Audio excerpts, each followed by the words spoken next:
What was today like for you personally? When did you get up? When did you get into did you go to sleep? Yes, get up. You get in normal time, and you've got, today's a different day because you're waiting on some things. Your schedule's a little bit more dependent upon the families and the student athletes. I mean, we give them a time frame where we anticipate things to come in, but you don't really always. You try to anticipate the things that can come up. Sometimes you got to react, but for the most part, you trust the work that you did, and for the most part, what happened is how we thought it was going to happen. What does it say, I guess, about you guys and Coach Norvell as a person to, you get 16 commitments in 10 days? I mean, a lot of these guys were committed before, but to get them to hold on. Well, and I don't want to say that. I mean, it's 16 commitments, but it's 16 signees, and it's a tribute to the university. It's a tribute to the staff that was in place. And then we came in, we just were ourselves for the last week or so, and just made sure to give them reassurances that the reasons they picked Florida State were still in place. How much do you think credit that goes to Coach Norvell and sort of his personality and the way he is able to connect with people in a short amount of time? It's critical. I mean, your head coach is your front porch, so for us to have Mike in place for that last week was critical to this happening. And it's so delicate, this recruiting process. You lose one day or even 1 hour, and maybe you lose one commitment, and you never know how that ends up playing 3 or 4 years down the road. So, the recruiting process is very fragile, and you never know what T you need to cross or what I you need to dot. You just don't know. But Mike knows how to do it. And, we came in here and kind of filled in the spaces in the void that need to be filled this weekend, and we're able to pull out a good class so far. With that being said, how have you handled the past 10 days? Coach Norvell talked about necessarily the tribulations of having this much to do in this amount of time period. Yeah, it's sensational. Just to do your job in a short amount of time, you need to be at your best all the time. So that was good. And I enjoyed it because you're trying to recruit, number one, develop the relationships with the current players, and then put together a staff. So those are the three things that we've been really focused on, and whatever you were doing was really the most important thing, and you'd have to make sure you were on the right phone, to make sure you were talking about, but the subject was always going to be the same. It's just who you were directing it to. To go ahead and get Josh Griffiths back on board.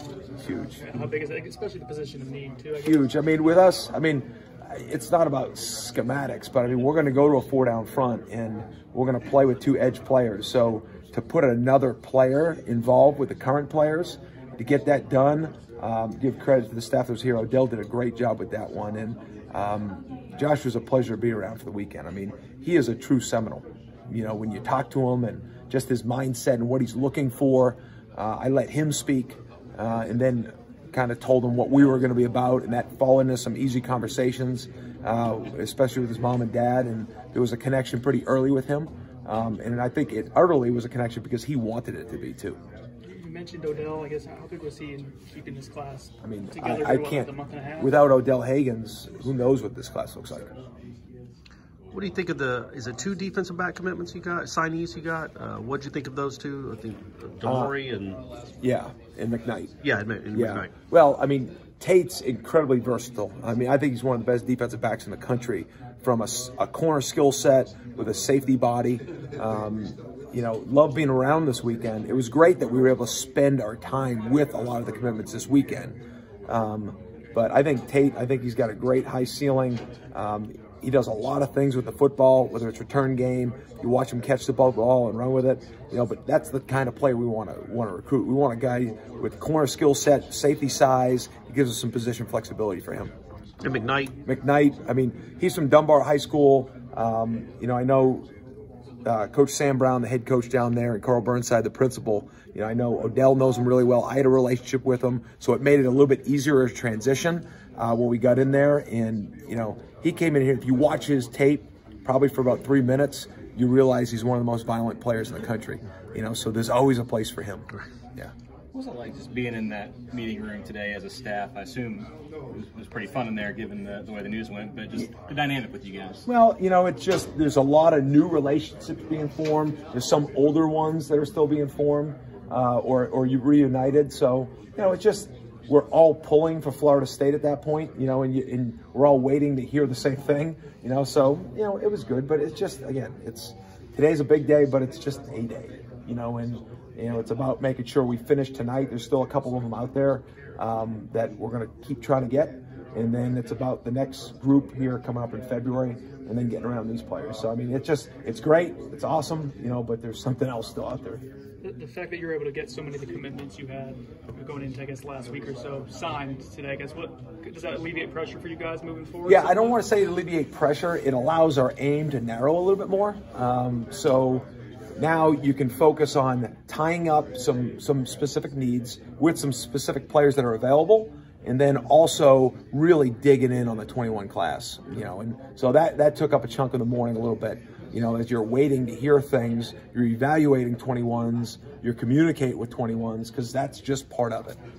When you came in and you looked at the roster, what were the immediate needs that you saw on that side of the ball? I assume you're always want to get players at every position, but was there one that was like more important than the rest that you had to load up on or tried to load up on? I can't say that yet. It's still, the numbers are the numbers, but with knowing that there could be position moves, you know, what is that number? That number is a human being, it's a player, but, you know, what is the information that I have specifically on the defensive players? You know, I'm trying to use Odell, right, and the rest of the defensive staff.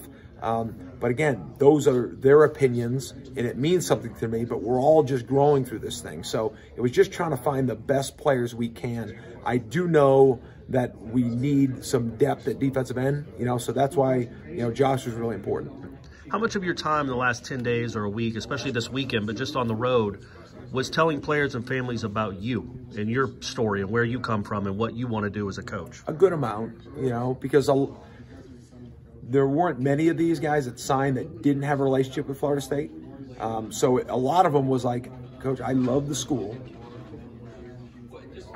I love what it's about. I've been a Florida State fan my whole life, but how do I fit for you? So once they say, how do you fit, you explain what the fit is from your standpoint. When you go up and draw on a board? Or a no, clip it's just a conversation. Okay. Yeah, conversation. Now, on the official visit, we're able to take their abilities and show them on players that we've coached before. You know, so that happens on the visit, you know, but when it's just communicating on the phone or at their school, you're just trying to have a face-to-face conversation and just connect with them on a personal level of this is what we're looking for and this is why we think you're a fit. You know, they're trying to find reasons why either they are a fit or they're not a fit, right? It depends on what direction they want to go. You're just trying to be as real as you can about this is who I am and this is why I think you'd be good for us moving forward. With the two linebackers that you signed, how do they fit into what you want to do? Well, I think McCluster and Dix Jr., I think they're both athletic players that can run and hit.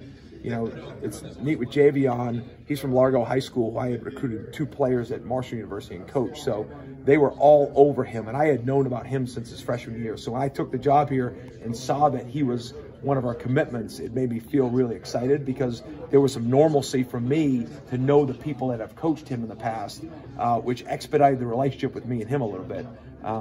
But, you know, he's grew up as a skill player. He was a safety corner growing up, and now his body is caught up with what he's going to be, which is probably going to be an inside linebacker at one point. But I think he's got great range. He's got a great frame. He's physical at the point. You know, where Steven Dix Jr., you know, he's a physically developed player as of today. You put him out on the practice field, he looks like a Florida State linebacker now. His movement skills are good enough to have an impact, and he's super mature. So we should get him here in January, and we should be able to expedite his process of getting ready to hopefully help us in the fall. You've talked about the excitement of some of the recruits that are now returning to a 4 down front. What's the reaction been to the players that are currently here who ran a 3-4 last year? You know, I think it's exciting, but, you know, some of them don't know what it means, right? Which is understood. You know, great, coach.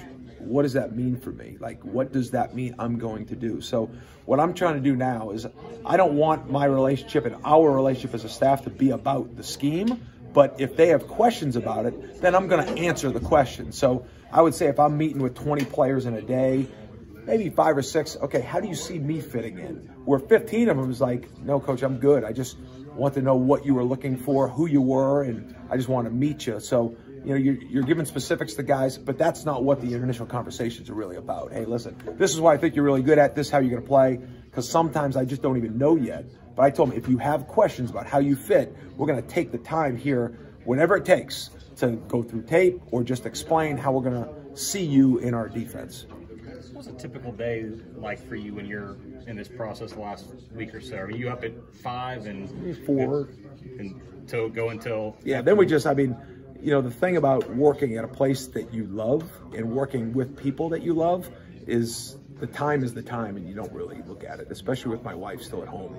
There's no, you know, you FaceTime, and listen, there's no replacing that with what you're missing with your children, you know, so that is the downfall. But, you know, this is a passion, and, you know, we like to say you don't work a day in your life when you do it. I mean, we do, you know, but, you know, unlike other jobs, you really don't see the alarm go off and say, man, I gotta go. And you don't look at the clock saying, can I get out of here yet? I don't think I've ever done that in my life. So that's pretty cool. If you had to guess, what was the most cities or schools that you visited in one day? I think you guys got around. I did not get on the road this week. I got here on Wednesday. By that time, they were coming in on Friday. So I met with the players currently here on Thursday all day. And then Friday, they showed up. So I did not go on the road this past week for Florida State. With Norvell and the core group of coaches that he's got, what y'all were able to do in 10 days, with flipping some kids that you weren't even in on at all, and then obviously holding on to some kids that were committed that didn't really have a relationship with you guys. With his recruiting prowess, your recruiting prowess as a group, with that brand that you're wearing, what do you think the future can be for him on the recruiting trail? Whatever we want. I mean, that's what it's going to look like. I mean, you know, we're at a place that you immediately get somebody to pick up the phone and they're interested. Right. It's our job to put a product on the field to back what we say, you know, and we do that, and I think we'll all be happy with the results. How fun is that to be at a place now where you know they're going to return the call? Really fun. Like, wicked fun. Like, I mean, it's, you know, humbling. You know, to realize that you have the power to change a young man's life, because you have a lot of people where Florida State is their dream school. And you don't second guess that it is. You know, so that power is humbling.